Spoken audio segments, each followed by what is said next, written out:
I heard about a young man who lived long before the age of telephones and computers, and he was deeply in love with a young woman who lived quite a distance from him, and the only way he could communicate with her was via mail.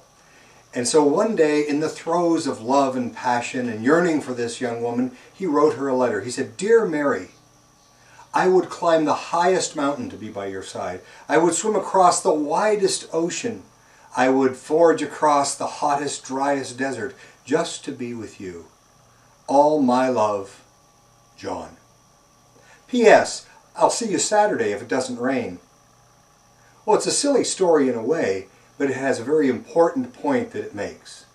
Today, we hear a lot about intention and manifestation and the law of attraction, and yet there are many people who seem to be confused about this. They seem to think that they can sit back and just think happy, pleasant thoughts, hoping and wishing and dreaming, and somehow magically that Mercedes will be in their driveway or the love of their life will appear. In fact, one of the things that I've observed and experienced in my life is that intention has a strong component of willingness to take appropriate, focused, and on-target action. In fact, it involves, in many cases, a plan and the willingness to implement it.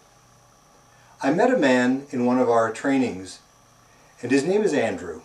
And Andrew is this lovely, rather self-effacing, quiet fellow. And he walked up to me before the training ever began, and he said, "Jonathan, I want to do what you do. I want to teach the seminars, and I'd like to train with you and become a trainer."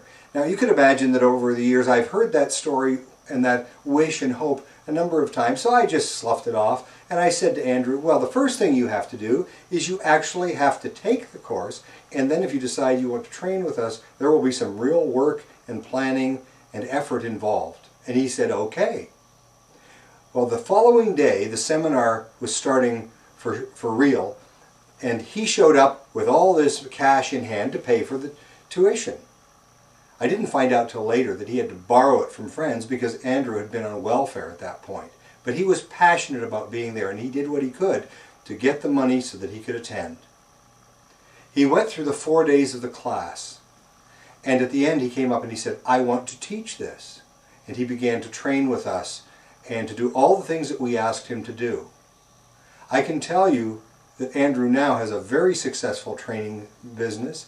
He is very successful in his life. It has totally transformed his experience of life, his relationships, and his ability to do many of the other things in his life that are important to him and that he really wants to do. Andrew was focused. He had intention. He knew that to attract what he wanted, he had to take action in the world. My question for you is, where in your life are you passionate? What is it that you want that is very, very important to you?